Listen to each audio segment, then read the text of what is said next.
근데 개인이 투자할 때는 가장 중요한 포인트는 뭐냐면 한 번 무너지면 자본주의 다시 회복할 수 있는 회복력이 떨어져요. 특히 우리나라 같이 부의 양극화가 심한 데서는 한 번 바닥을 치고 나면 다시 올라가는 게 불가능해요. 그래서 바닥으로 떨어지지 않을 정도의 위험성을 가지고서 계속 해나가야 돼요. 그렇게 하려면 뭐라 해야 되냐면 예, 안녕하세요. 예, 인사 한 번만 부탁드리겠습니다. 네, 안녕하십니까. 정선영입니다. 한 25년 정도는 그 유통업체에서 신선식품에 대한 구매 이쪽에 업무를 하고요. 2020년도에 퇴직한 이후에는 뭐 배란간 좀 글을 쓰고 싶어서 글을 썼고요. 글을 썼던 것들이 뭐 카페에 이제 올렸었는데 그 네이버 카페에 있는 글들을 출판사에서 보고서 책을 내자. 그래서 얼떨결에 뭐 책을 냈는데 이 책이 또 얼떨결에 운 좋게 베스트셀러가 돼가지고 현재는 이제 작가로 살아가고 있습니다. 제가 작가로 살아갔고요. 이 이후에는 이제 작가 이외에도 좀 공부를 좀 계속 더 해서 지금 건국대 그 박사과정을 하고 있는데 이 박사과정 마치고 나면은 그 교편을 잡아서 학생들한테 내가 배워왔던 것들을 갖다 가르칠 수 있는 시간도 좀 가지고 싶은 그런 욕심을 가지고서 인생 2막을 준비하고 있는 정선용입니다. 제가 재테크에 대한 것들은 전혀 뛰어든 건 지금 현재도 없어요. 그러니까 재테크를 한 거는 저희 와이프가 다 했어요. 그러니까 저는 제가 했던 역할들은 뭐였냐면 제가 하고 있는 일들을 갖다 열심히 해왔고요. 그 일들 열심히 해왔던 걸 갖다가 저희 와이프가 그걸 모아서 모았던 걸 가지고 그 부동산에 재테크를 해가지고 뭐 현재 저희가 처음 결혼할 때 한 2,500만 원에서 시작을 했다가 지금 한 50억 정도 자산까지 불리는 역할을 한 건 와이프의 지분이 거의 한 7, 80%가 되니까 저는 열심히 일한 거 이 부분 이외에는 다른 역할들은 하지 않았습니다. 근데 다만 이 경제 구조가 어떻게 흘러가는가, 그러니까 돈이 무엇인가 그런 이론적인 흐름들을 갖다가 옆에서 어드바이스 했던 부분들, 그런 부분들이 아마 와이프가 올바로 가는데 역할을 했을 거라고 생각합니다. 그래서 실질적인 뛰어든 것에서 일을 했던 것은 와이프가 다 했다고 보시면 될 것 같습니다. 그럼 방금 말씀하신 것처럼 경제본부와 가이드를 잡으셔서 그러니까 제가 했던 일이 그러니까 유통업체에서 MD 상품을 구매했던 일들을 쭉 해왔기 때문에 실물 경제에 대한 것들은 진짜 직장에서 배웠다고 보시면 돼요. 그러니까 어떤 상품이 어떻게 만들어져서 이 만들어진 것이 어떻게 유통되어서 어떻게 소비자의 가정까지 가는가에 대한 것들을 바라보게 되면 이 사회의 경제 시스템이 어떻게 움직이는가에 대한 것들을 첫 번째 부분 알 수 있어요. 이게 이제 재화 경제인데, 그러니까 재화라는 건 기본적으로 상품을 가지고 하는 거고, 이 재화의 경제에 대한 것들을 바탕으로 해가지고 다음으로 사택으로 넘어가는 게 이제 자산이에요. 그러니까 자산 경제가 어떻게 움직이는가, 그리고 그 다음으로 넘어가는 게 이제 금융, 돈이 어떻게 움직이는가. 그 기본 바탕이 되는 것은 역시 재화가 어떻게 움직이는가에 대한 것들, 이 부분들의 바탕을 넣어서 배워왔기 때문에, 그래서 나중에 가서 제가 자발적으로 좀 공부해서 자산이 어떻게 흘러가는가, 그다음에 금융이 어떻게 흘러가는가, 이 공부했던 부분들, 이 부분들을 결합시켜서 했고요. 그러니까 실질적인 바탕은 유통업체에 일을 하면서 식물 경제에서 바탕이 된 재화의 흐름에 대한 것들이 기본 바탕이 됐다고 보시면 될 것 같습니다. 재화의 흐름이 예. 처음 입사하셨을 때 네. 온라인과 오프라인의 가장 큰 차이를 만드는 건 뭐냐면요, 공간이에요. 그 공간인데 이 공간에 대한 것들이 그러니까 기존에 우리가 그 자산 중에 가장 핵심 가치를 두고 있는 자산을 두고 뭐냐면 땅을 보통 두거든요. 그러니까 땅이 기본 바탕이 돼가지고 공간 속에서 그 아날로그 공간 속에서 사실은 유통을 할 수 있는 구조를 만들었던 게 과거의 시스템이라고 하면 이제 그런 것들을 체계화하는 게 처음에는 이제 뭐 가장 자그마했던 슈퍼마켓부터 그다음에 백화점 그리고 이제 카테고리 킬러 저희 같이 대형마트 이런 것들을 확장해가지고 공간을 갖다 어떻게 설계하느냐 그리고 요즘 와서 이제 가장 대표적인 게 몰같이 해서 전체를 아우르는 시스템까지 해서 공간 설계에 관한 것들이 쭉 해왔는데 어느 순간에 공간이 필요 없어. 바로 상품이 올 수 있어. 그게 이제 바로 디지털의 공간이거든요. 그래서 그 공간으로 이제 변화되는 게 온라인으로 변화된 건데 그 온라인으로 변화된 걸 갖다가 그 저희 이제 유통업체에서 바라보면은 사실은 이렇게 변화될 거라고 사실 몰랐어요. 그러니까 제가 다녔던 회사도 그런 준비를 못한 이유가 뭐냐면 이렇게 급격하게 온라인으로 바뀔 거라는 걸 몰랐어요. 그러다 보니까 그때 했던 역할들이 뭐냐면 그러니까 오프라인에 대한 공간들의 밥 숟가락만 하나 얹어가지고 온라인 하게 되면 성공할 수 있을 거라고 그런 정도만 준비만 해보다가 어느 순간에 갑자기 온라인이 폭발적으로 확장하고 나니까 이 온라인의 공간에서는 완전히 DNA가 다른 사람들이 움직이더라고요. 저희 때는 이제 저희 오프라인에서는 사실은 공간을 설계하는 사람과 상품을 구매할 수 있는 MD들이 전문가였어요. 근데 온라인에서는 시스템을 구축하는 사람들이 전문가더라고요. 그러니까 저희 같은 사람은 이제 전문가도 아닌 거예요. 그러니까 그렇게 구조가 바뀌어버린 것들을 저는 이제 오프라인에 있었던 사람으로서 바라보고 있습니다. 그러니까 온라인에 대한 준비를 사실은 오프라인에서 먼저 했었어야 되는데 그 구조에 대한 것들을 저는 이해하지 못하기 때문에 지금의 상황에 와서 지금은 온라인이 오프라인을 갖다가 거의 다 덮어버리고 있는 그런 상황까지 벌어진 겁니다. 공간 구조의 변화에 대해서 조금 더 막 여쭤보고 싶은데 예. 부동산에 관련된 것 중에 가장 이제 핵심이 이제 땅이고 그 핵심의 땅을 말하는 이유가 뭐냐면 로케이션이에요. 그러니까 지금 말씀 주신 것처럼 아마 산업 구조의 변화에 의해서 그 로케이션의 변화가 일어날 거예요. 그 로케이션의 변화가 이제 사실은 그 업의 변화는 내가 보기에 그렇게 크게 일어나지 않아요. 부동산 업은 계속 갈 거라고 생각해요. 왜냐하면 사람들은 아날로그 공간 내에서 살아가야 되기 때문에. 근데 다만 그 안에 담고 있는 콘텐츠들이 많이 변화되겠죠. 예전에 그 공간에다가 상품을 진열했다면 그 공간에서 상품 진열이 아니라 시스템이 안으로 들어갈 수도 있고 그 시스템을 갖다가 관련된 비즈니스라고 하는 사람들이 들어갈 수도 있고 이런 식으로 바뀌어가는 거지 그 부동산의 공간은 땅은 절대로 변하지 않을 거예요. 다만 우리가 눈여겨봐야 될 건 로케이션에 대한 것들은 꼭 필요한 것 같아요. 과거처럼 지방에 있더라도 지방의 로케이션들을 계속 확장할 때는 지방에 관련된 공간들도 필요했었는데 이제는 사실은 지방은 소멸하고 수도권 중심으로 확장되는 형세가 더 급격하게 이루어질 것 같아요. 그래서 그런 공간들에 대한 것들, 로케이션을 갖다 어떻게 볼 것인가가 중요하지 이 업의 자체가 변화된 거라고 저는 보지는 않습니다. 큰 돈으로 투자해야 되고 자기 자본 비율이 높고 그러니까 부동산을 투자한다는 그 개념 쪽에 투자에 대한 것들을 명확하게 가지고 가셔야 돼요. 첫째 부분은 투자를 하시는 분들이 투자라는 건 기본적으로 돈으로 돈을 갖다 불리는 과정이기 때문에 위험성을 공부할 수밖에 없어요. 그래서 리스크가 무엇인가를 정확하게 이해하는 부분이 첫 번째 부분이에요. 또는 한 채 하는 것들이 어떠한 리스크가 있고 저가로 해서 다양하게 획득하는 것이 무엇 리스크가 있는가 이걸 갖다 정확하게 분석할 필요가 있는 거예요. 그거는 그 리스크라는 건 시대에 따라 흘러가요. 특히 우리 같이 지금 자본주의 현재 경제 구조에서는 그 리스크의 가장 근원이 되는 게 뭐냐면 사실 금리예요. 그러니까 금리에 따라서 계속 춤추는 거예요. 그러니까 금리가 낮을 때는 어찌 보면 똘똘한 한 채든지 아니면 지방에 분산 투자든지 가져다가 그냥 쓰면 돼요. 투자하면 돼요. 근데 지금까지 금리가 올라가 버린 시기에는 돈의 값이 올라가는 시기에는 위험할 수밖에 없어요. 그 리스크에 대한 것들을 첫째로 이해하고 그 투자를 해야 되고요. 그 리스크를 이해하는 것 기반으로 해서 그래서 개인이 투자를 할 때는 오피스 그 사무실 그 회사가 투자하는 건 달라요.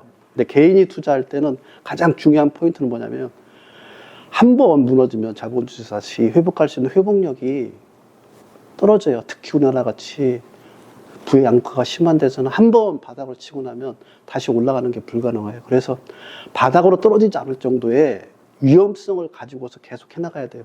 그렇게 하려면 뭐라 해야 되냐면 큰 돈으로 투자해야 되고 자기 자본 비율이 높은 돈으로 투자해야 되고 시간을 갖다가 투자해야 된단 말이에요. 시간을 들여야 된단 말이에요.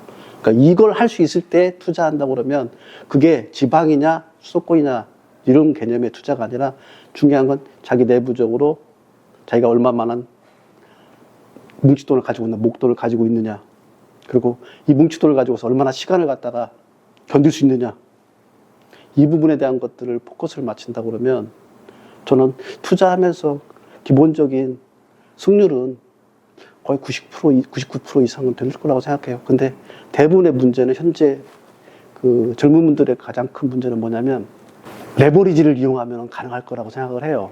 타이밍만 맞춰가지고. 근데 타이밍은 신도 못 맞춰요. 그러니까 타이밍은 신도 못 맞추기 때문에 타이밍을 맞추려고 하는 게 아니라 자기가 기본적인 내력을 길러야 돼요. 그러니까 모든 투자는 그러니까 내력과 외력의 싸움이에요.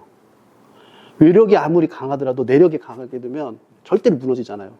근데 레버리지를 이용한 내력은 허약해요. 외력이 조금만 힘만 가면 바로 주저앉아 버려요.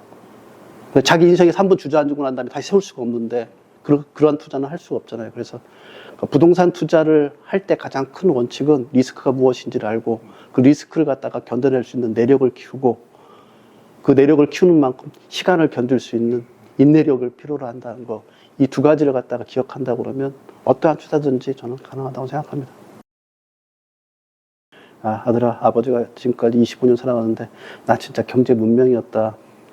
그래서 이 경제 문명이기 때문에 그 퇴직이라는 걸 당하는 순간에 이 사회적 죽음을 맞이하는 거다. 그래서 너는 경제 문명이 되지 않도록 경제 공부를 해라. 그래서 경제 공부를 할 수 있는 사람이 누군지 네 주변에서 찾아라.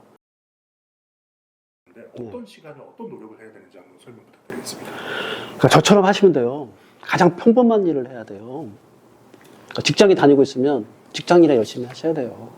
직장을 일을 하면서 무슨 임장을 하고 주식 투자를 해요. 직장 일을 할 땐 직장을 충실하게 하시고요. 거기서 받는 월급 가지고 저축하세요. 그러니까 직장 일하고 있을 때 가장 중요한 건 임장 다니는 게 아니에요. 뭐 투자법에 대한 것들 공부하는 게 아니에요. 그 직장에 가장 최선을 다하는 거예요. 그 최선을 다하다 보면 거기에서 가야 될 방향이 보이기 시작해요. 제가 말씀드렸잖아요.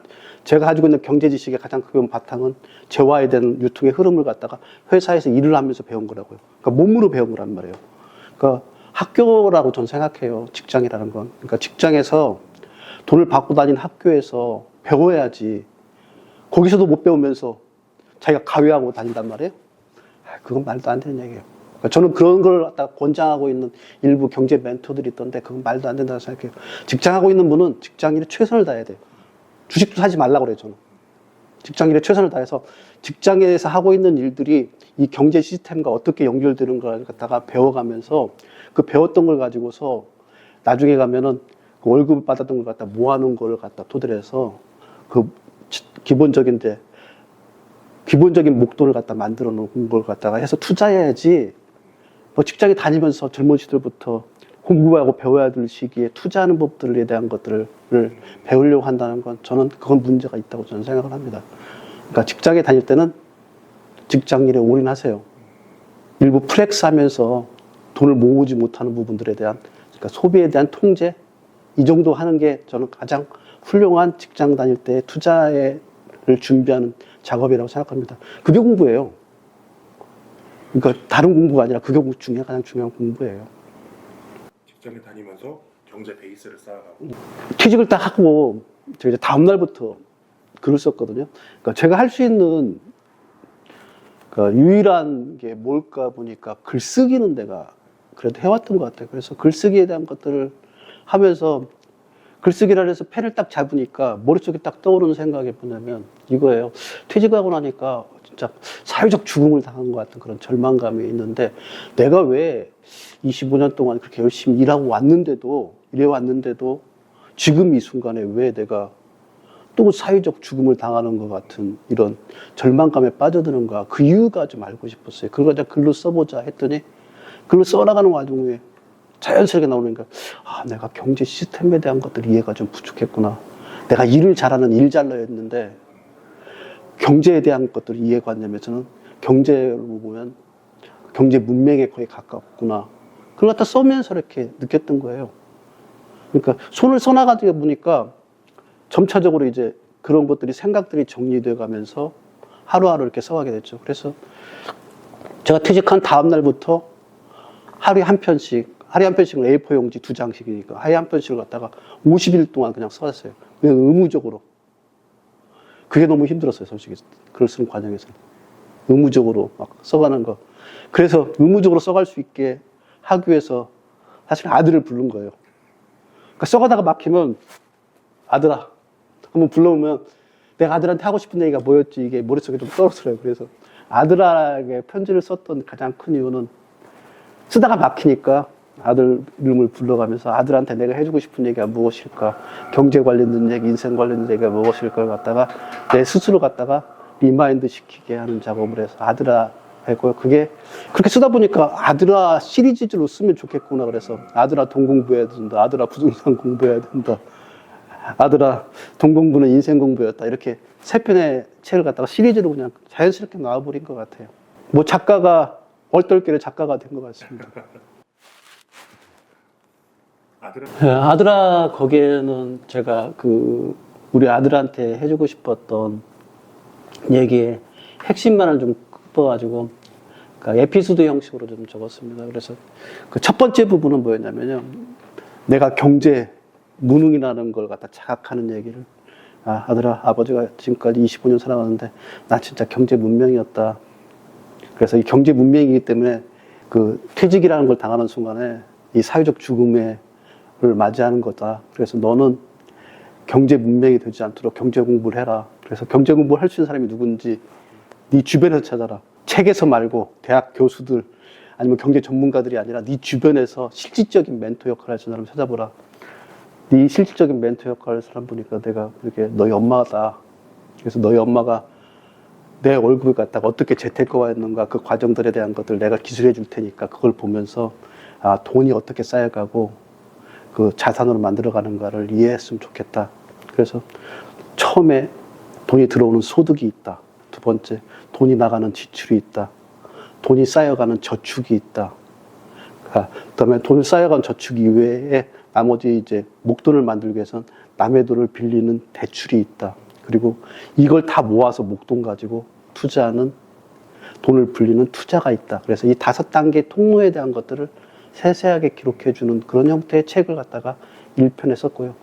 그 중에 핵심이 이제 투자하는 법 중에 가장 핵심이 뭐였냐면 부동산이었어요. 저희는 이제 저희 주변에 이제 재건축 아파트를 해서 했기 때문에 이 아파트를 사야 되는가에 대한 것들을 얘기해 주는 게 아들아 부동산 공부해야 된다. 그래서 부동산이란 이 실물 자산이 왜 중요한지에 대한 것들을 설명해 주세요. 그리고 이 두 가지를 합해서 놓고 보니까 아들아 이 돈 공부는 인생 공부였다. 그래서 지금 아버지는 이 인생 공부의 마지막을 너희한테 들려주고 싶다. 그래서 아들아 돈 공부는 인생 공부였다 책을 해서 시리즈 1, 2, 3편을 갖다가 지금 완성하고 끝내고 이제 다음에는 이제 다른 시리즈로 이제 넘어갈 겁니다. 현재까지 아들아 시리즈에 주로 담겨 있는 내용이 지금 제가 얘기했던 그 부분이에요. 감사합니다. 네. 그러니까 저희 아들 또래들한테 얘기하는 것 중에 당부하는 게 3가지가 있어요. 지금 현실에 처해 있는 모든 상황들, 지금 너한테 주어진 모든 상황들이 눅눅치 않고 너무나 가진 것도 없어서 비참한 지경이 이런다고 그러면 우선 3가지를 해라. 첫째, 아침에 일찍 일어나라. 너 5시에 일어나라. 5시에 일어나서 하루의 소중함을 너가 좀 깨닫는 것부터 해라. 그 얘기를 해주고요. 두 번째 부분은 푼돈이라도 벌어라. 그러니까 너가 아르바이트를 하든 네 몸을 해서 네 노동을 제공해서 네 시간을 제공해서 하는 푼돈을 벌어봐라. 작은 돈이라도 상관없다. 그 푼돈을 벌어봐라. 그리고 3번째 부분은 작은 돈이라도 저축해 한번 해봐라. 이 3가지만 너가 내 말 듣고 3년만 한다 그러면 너는 아마 새로운 변화된 새로운 너를 만나게 될 것이다. 저 이 얘기를 해주고 싶어요. 그대로. 그러니까 거대한 것들이 자기 인생을 변화시켜 주지는 않는 것 같아요. 제 경우를 놓고 보면 작은 것들, 아침 일찍 일하는 거, 자기 이부자리 자기가 개는 거, 그것부터 시작하는 부분이 할 수 있는 사람이 거대한 걸 해내지 그것도부터 못하는 사람이 돈을 어떻게 벌겠어요. 돈이라는 건 얼마나 이건 위험한 짐승인데 그 짐승을 어떻게 길들여요. 자기 자신도 길들이지 못하면서. 그래서 아침에 일찍 일어나는 부분, 그러니까 작은 돈이라도 벌어보는 소득에 대한 경험을 해보는 거. 한 푼이라도, 그러니까 100만 원을 벌었으면 10만 원이라도 저축해보는 저축에 대한 경험들을 갖다가 해나가는 것부터 시작해라. 그러면 달라진다. 그걸 하고 난 이후에 자기 힘들다는 얘기 하소연하고 변화할 수 없다는 그런 좌절감 얘기했으면 좋겠다. 저희 아들한테 그렇게 얘기합니다. 물론 이렇게 얘기했을 때 우리 아들의 반응은 눈빛은 안 좋아요. 당연히 안 좋죠. 그러나 제가 55년을 살아온 인생에 가장 정확한 인생에 대한 멘토로서 해줄 수 있는 아들한테 해줄 수 있는 조언입니다. 그 이외에 다른 조언은 사족이에요. 제가 그렇게 뭐 어딜 투자해라, 뭘 해라, 뭘 공부해라 이런 이야기하는 건 다 사족이고요. 자기 스스로 그 20살이 지금 넘었으니까 우리 아들들은 20살이 넘은 아들이 할 수 있는 가장 큰 아침에 일찍 일어나 작은 돈이나 벌어봐라. 그 좋은 돈으로 저축하는 경험을 해봐라. 그걸 하고 나면 어떻게 대출을 받을 수도 있고 어떻게 투자할 수도 있고 어떻게 소득을 갖다 올릴 수 있는가에 대한 것들은 자연스럽게 눈에 띄게 됩니다. 그걸 일순간에 얻으려고 하니까 늘 일확천금 때문에 오히려 지하실까지 떨어지는 거예요. 그러니까 작은 거 하나씩 쌓아가다 보면은 자기가 원하는 방향의 인생은 분명히 펼쳐질 거라고. 자기 자신의 내력이죠. 어떠한 곳에도 흔들리지 않는. 그것만 가지고 있다면 절망할 이유가 하나도 없잖아요. 아, 나 내일 아침에 오늘 힘들었잖아. 내일 아침에 5시에 일어나서 내 하루를 충실하게 살아가겠어. 그 와중에 내가 하고 있는 지금 이 일을 통해서 작은 돈을 벌더라도 이 작은 돈을 갖다 아끼고 전략해서 쌓아가겠어. 그래서 난 조금씩 지나갈수록 내 통장에는 돈이 쌓여갈 거야. 그래서 언제까지 얼마까지 쌓여갈 거야. 지출을 줄여가지고 쌓아가면 무조건 쌓이거든요. 아무리 작은 돈을 벌어도. 예, 그게 제가 깨달은 최고의 조언인 것 같습니다. 저희 아들한테 해줄 수 있는. 놓치기 때문에 요즘 젊은 친구들이 계속 그 악순환의 골이라고 하잖아요. 계속 힘든 거예요. 이걸 언젠가 한번 끊어줘야 되는데 스마트폰에서 바라보는 그 멀리 있는 세상은 천국인데 자기 현재 상황은 지옥이니까 계속 사람이 움츠러들고 그러다 보면 이걸 언젠가 한번 끊어줘야 되는데 지금 제가 얘기하는 것 중에 가장 큰 거는 심지어 주식도 하지 말라고 제가 얘기해요. 우리 아들은 뭐 주식 하더라고 그래서 주식할 때는 그냥 경험으로만 하라고 하고 주식도 투자하지 말라고 그래요. 왜냐하면 투자는 푼돈 가지고 하는 게 아니에요. 투자는 목돈 가지고 해야 돼요. 그러니까 100% 실패하지 않는 투자를 얘기하려고 그러면 가장 중요한 게 뭐냐면 큰 돈을 해야 돼요. 그러니까 예를 들어서 설명한다면 저 지방 중소도시에 10억짜리 건물이 있어요. 10억짜리 건물에 투자하는 것과 서울 중심에 있는 100억짜리 건물에 투자하는 것 같고 얻은 것들이 위험과 투자 수익이 좋을까요? 당연히 100억짜리예요. 자본주의 사회는 돈을 크게 투자할수록 기본적으로 위험률과 투자 수익률이 달라져요. 그러니까 그런 논리이기 때문에 돈을 갖다 쌓아가는 노력들을 하라고 하지 푼돈 가지고 투자하는 거는 다 흩어지는 돈들이에요. 그러니까 저는 이걸 갖다가 이제 그 내리는 눈을 비유했는데 쌀랑눈과 같은 거예요. 내리자마자 녹는 거거든요. 한방눈처럼 뭉쳐져 가지고 그걸 뭉쳤을 때 거대한 눈덩이를 만들 수 있게 해줘야 되지 그게 안 되면은 그 투자는 쌀랑눈처럼 사라지는 거예요. 그래서 푼돈 가지고 투자하지 말라는 부분이 첫째 부분이에요. 그것만 지킨다 그러면 저는 어떠한 투자를 하든지 그러니까 투자의 종목은 상관이 없다고 생각해요. 이 원칙만 지켜진다 그러면. 그 부분이 놓치기 때문에 요즘 젊은 친구들이 계속 그 악순환의 골이라고 하잖아요. 계속 힘든 거예요. 이걸 언젠가 한번 끊어줘야 되는데 그 끊는 방법을 모르기 때문에 계속 힘든 고리를 타고 가요. 이걸 끊을 때 가장 무식한 끊는 방법이 뭐냐면 절단하는 거예요. 그래서 아침에 5시에 일어나고 자기가 가장 밑바탕에 있는 것부터 시작하겠다.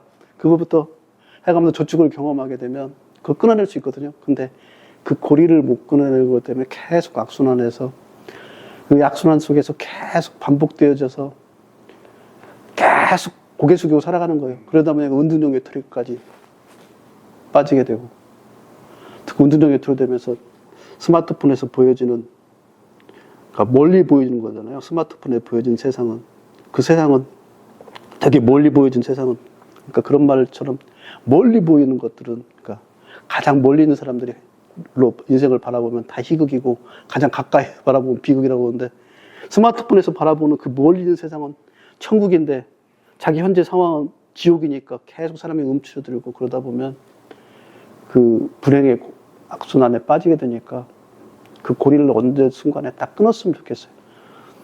그건 제 아들한테 해주는 얘기입니다. 우리 아들한테 오늘 아침에도 우리 아들은 밤을 새우고 제 일어나는 시간에 깼더라고요. 지금 이제 군대 갔다 와서 대학 4학년인데 이제 취직 준비하고 있으니까 뭐 프로젝트 한다고 뭐 해가지고 그렇게 하더라고요. 근데 그 아들한테 제가 가장 잔소리 하는 얘기가 그 얘기예요. 아, 차라리 새벽 5시에 일어나서 네가 할 수 있는 그러니까 좋은 데 취직하기 이전에도 네가 할 수 있는 작은 아르바이트라도 해가면서 내 스스로의 삶을 갖다 그러니까 경제적 토대에 대한 것들을 이해할 수 있는 경험들을 쌓아가라. 이런 얘기는 저희 아들들한테 가장 해주는 얘기입니다. 혹시 뭐 여기 계신, 이걸 보고 계신 뭐 독자분들 중에 젊은 친구가 있다면, 저 진시머리 충원입니다. 절대로 일확천금 노리지 마시고요. 하나하나 차분하게 쌓아가세요. 많이 봅니다. 2030 청년들이 많이 보는데 우리나라의 근로자 수가, 그러니까 근로자라면 이제 정규직이니 비정규직 근로자 수가 1,800만이에요. 1,800만이 그 근로자라고 하니까, 그러니까 15세에서 65세까지 기본적으로 생산에 참여하는 생산 연령 인력으로 놓고 보면 거의 90%가 넘는 사람이 거기에 있는 거예요. 그러니까 취업을 해가지고 일자리에서 일을 해가지고 돈을 버는 세대들이 대부분이란 말이에요. 그 중에 예외적인 몇몇 인간들이 사업을 하거나 아니면 그런 투자해가지고 돈을 버는 거예요. 근데 그렇게 될 확률은 제가 보기엔 손흥민 확률보다 더 낮아요.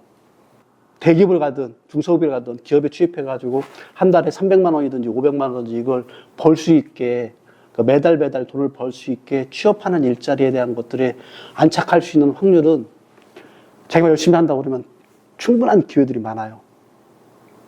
그러니까 1%도 안 되는 기회 때문에 자기가 할 수 있는 90% 이상의 기회를 갖다가 놓치고 있다는 건 이건 올바른 투자가 아니에요. 투자를 꼭 돈만 가지고 투자하는 게 아니라 인생에 자기 가지고 있는 에너지를 갖다가 투자하는 방법에 대해서도 현명해야 돼요. 뭐 자기 시간과 자기 생각과 열정과 이 모든 것들도 다 그게 투자할 수 있는 자원인데 그걸 갖다가 그쪽에다 쏟나요? 저는 그건 어리석다고 생각해요. 그게 쏟아서 1%의 확률을 갖다가 통과하기는 100명 중에 1명이지만 그걸 갖다가 쏟게 되면 10명 중에 9명은 지금 우리가 살고 있는 평범한 일상 속에서 행복을 누릴 수 있는 데는 충분히 진입이 가능하단 말이에요. 그 높은 확률에 투자해야지 왜 그 확률 낮은 데다 투자해요. 그러니까 물론 도파민은 느끼겠죠. 도파민에 함께 따라오는 게 불안감과 절망감이잖아요. 그러니까 도파민이 한번 분비되고 나면 그 위에 가장 따라오는 것들은 절망감과 불안감들이 따라오기 때문에 그런 식으로 그 자기 삶의 시간들을 갖다가 낭비하지 않았으면 좋겠다는 생각을 합니다. 그러니까 리셋 버튼을 너무 쉽게 누르는 것 같아요. 그러니까 사실은 뒤찰 세대들이다 보니까 리셋 버튼을 누르면 다시 또 재세팅 된다고 생각을 하는데 리셋 버튼이 인생에는 없어요. 제가 리셋 버튼을 누르기 위해서 제 예전의 경험을 얘기한다 그러면 저는 고등학교를 안 나왔어요. 고등학교 중간에 자퇴를 했어요. 그때 리셋 버튼을 누르고 싶었어요. 그러니까 제가 뭐 중학교 때까지는 공부 꽤 잘했었는데 고등학교 올라가가지고 이상하게 학교 다니는 게 싫더라고요. 그래가지고 방학을 좀 많이 해서 그래서 리셋 버튼을 눌러서 내가 검정고시를 해가지고 그때 우리 당시에는 이제 내신이라는 것들이 있어서 그래서 검정고시를 해가지고 대학을 가겠다고 리셋 버튼을 눌렀는데 그 리셋 버튼을 누르고 나서 가지고 자퇴한 이후에 제가 다시 대학 가는 데까지 거의 10년 가까이를 갖다 인생을 허비했어요. 그러니까 남들은 고등학교 다닐 때 제가 2학년 때 그만뒀는데 2학년 때부터 그 시간 동안에 거의 집에서 빈둥빈둥. 그러니까 새벽 3시, 4시에 잠잤다가 다음날 오후 3시에 일어나가지고 밥 먹고 책이나 읽고 조금 읽고 그렇게 인생을 허비하다가 군대 갔다 와서 이렇게 하면 안 되구나. 그러니까 고퇴자가 이 사회에서 진입할 수 있는 장벽들이 너무 낮다. 그래서 그때 공부해가지고 다시 대학을 들어갔어요. 그러니까 리셋 버튼은 그 순간으로 25살에 다시 회귀한 거예요. 그래서 그때 다시 공부해가지고 그 순간에서 다시 그 쓰러진 그 자리에서 다시 올라와서 대학을 들어와가지고 겨우겨우 대학을 들어왔기 때문에 지금 이 자리까지 오는데 바탕이 됐던 것 같아요. 그러니까 리셋 버튼 한 번 누르면 10년이라는 기간이 허비가 돼요. 지금 투자했다가 잘못 리셋 버튼 눌러놓으면 거기에서 허비하는 시간이 10년, 20년, 30년이 될 수 있어요. 그러다 보면 자기 남아있는 인생에 대한 것들은 거의 지옥 속에서 보내야 될 텐데 그게 얼마나 고통이 크겠어요. 나중에 사실 리셋 버튼 눌렀던 거에 대한 혹독한 치료고 제가 우리 아들한테 그런 얘기해요. 내가 그 군대 갔다 와서 공부했던 걸 이렇게 고등학교 때 네가 지금 했다 그러면 너 서울대 다 갔다. 그러니까 그때 갔다 와서 지독하게 공부를 한 거예요.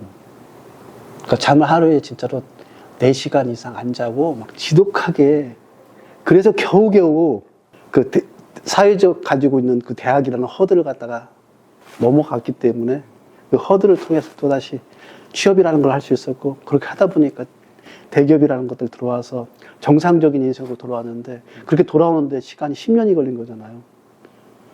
그러니까 만약에 우리 아들이 고등학교 때 내 얘기 듣고서 그대로 해나간다 그러면 그 친구는 그 정상적인 코스를 갖다 밟아가면서 리셋 버튼을 굳이 누르지 않고 자기 그 일상 속의 행복들을 느껴가면서 자기를 훨씬 더 성장해 갈 수 있는 그런 탄탄한 길들을 가지고 있잖아요. 근데 왜 리셋 버튼 누르가지고 험지를 가요, 저처럼? 물론 험지를 갔던 것들이 경험이 저를 뭐 내력을 단단하게 했던 것도 있어요. 근데 그 내력을 단단하게 하는 것들을 너무 자주 하다 보면 내력이 완전히 망가져 버려요.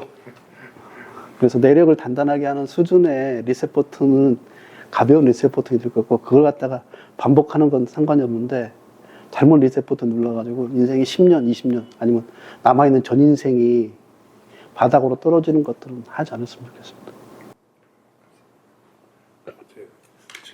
제가 그 대학을 그 식품생명공학과를 대학을 나왔고 그다음에 회사에서 했던 일도 식품에 대한 것들을 다뤘어요. 그러니까 농산물, 수산물, 축산물 이번 이제 가정간편식까지 해가지고 식품을 갖다가 유통 구조를 갖다가 배웠던 것들을 이제 실물 경제를 갖다 해왔더니 이 실물 경제를 받쳐줄 수 있는 이 이론적인 공부들을 좀 필요하겠다. 그래서 대학원을 갔었어요. 그래서 대학원을 가서 지금 건대 그 축산대학원, 예전에만 축산대학원, 이제 일반대학원이라는 명칭을 하는데 거기 들어가서 식품 유통 경제에 대한 것들을 공부해서 올해까지 이제 박사과정은 수료했고요. 그러니까 작년에 수료했고요.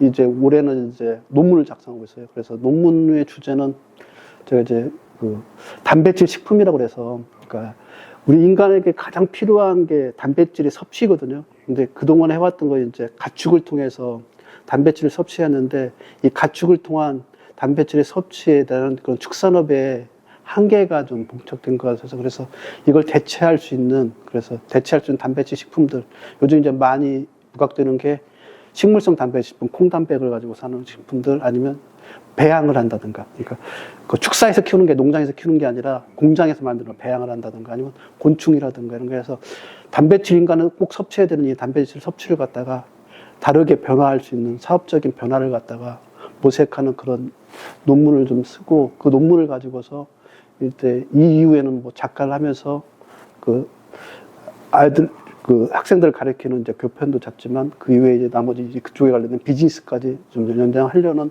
그런 계획하에 있습니다. 지금 현재는 그런 분 준비를 해나가야지. 저는 그 뭐 제 인생을 놓고 보면은 제가 이런 얘기를 많이 해요. 꼭 전 나비 같다고. 그러니까 제 전생은 나비였던 것 같다. 그래서 뭐 나비가 그러잖아요. 알에서 애벌레로 바뀌어서 애벌레에서 번데기로 바뀌었다. 번데기로 해서 나비로 가는데 저는 아래 과정은 10대, 20대 때 거기서 충분히 치른 것 같고 10대, 20대 치른 것 같고 30대, 40대 때 애벌레처럼 진짜 수많은 지식이라든가 몸을 갖다가 갉아먹은 경험들을 많이 했던 것 같아요. 30대, 40대. 그리고 지금 50대 와서는 작가로 되면서 내적 성숙을 갖다가 할 수 있게 안으로 지금 침전하고 있거든요. 그래서 마음에 침전을 하고 있기 때문에 그런 것들 통해서 제가 한 70대에는 성충의 나비로 그 변태에서 탈바꿈하는 그런 계획들로 살아가는 그 과정 중에 저는 있다고 생각하고서 그 과정들을 갖다 이행하고 있습니다, 현재. 그래서 지금은 저는 이제 꽃이 안에 번데기로 있는데 열심히 쓰고 내적 내력을 키워서 나중에 성충으로 변태해서 나비처럼 좀 날아가는 그런 삶을 노년에 좀 맞이했으면 좋겠다는 생각으로 가고 있습니다. 너무 멋진 말씀 감사합니다. 마지막으로 내 이름은 선용이다 이 부분 너무 좋아서 그 부분 한번 편하게 말씀해 주시고 하면 좋을 것 같습니다. 제가 지금 마지막으로 좀 제 이름에 대한 얘기를 좀 해드리겠습니다. 제 이름이 서원용이에요. 착할 선의 얼굴용입니다. 그러니까 착한 얼굴. 저희 할아버지께서 착한 얼굴로 살라는 의미로 그 이름을 지어주셨다고 하더라고요. 그래서 그렇게 착한 얼굴로 살아가려고 노력해왔던 것들이 제 인생 한 50년에 좀 묻어 있는 것 같아요. 그래서 혹시 뭐 제 얼굴이 좀 착해 보이긴 하는 건지 어떤지 모르겠습니다. 근데 사실은 예전에는 근데 이 착하담이 이런 것들 되게 싫었어요. 이 착함이 어떻게 보면 심상의 유약함을 나타내는 것 같기도 하고, 또한 그 저희 아버지 때문에 그랬는데 우리 아버지 착함이 경제적 무능을 보여주는 것 같기도 하고, 네, 그런 모든 것들의 표상인 것 같아서 이 착함이 싫었는데, 근데 본연적으로는 내 안에 착하게 살려고 하는 그런 노력들이 내 이름에 맞게 살아가려고 하는 노력들을 계속 해왔던 것 같습니다. 그래서 지금도 그런 노력들을 계속 해가면서 나중에 제가 죽을 때 내 묘비명에 이름값 했느냐 선영아, 그 선영아 이름값 했느냐, 이 얘기에 어울릴 수 있게 지금 남아있는 인생이라도 살아가려고 노력하고 있습니다. 그래서 나중에 할아버지 만나면 그렇게 말씀드리고요. 아, 이름값은 하고 온 것 같습니다. 어때요? 착해 보이나요?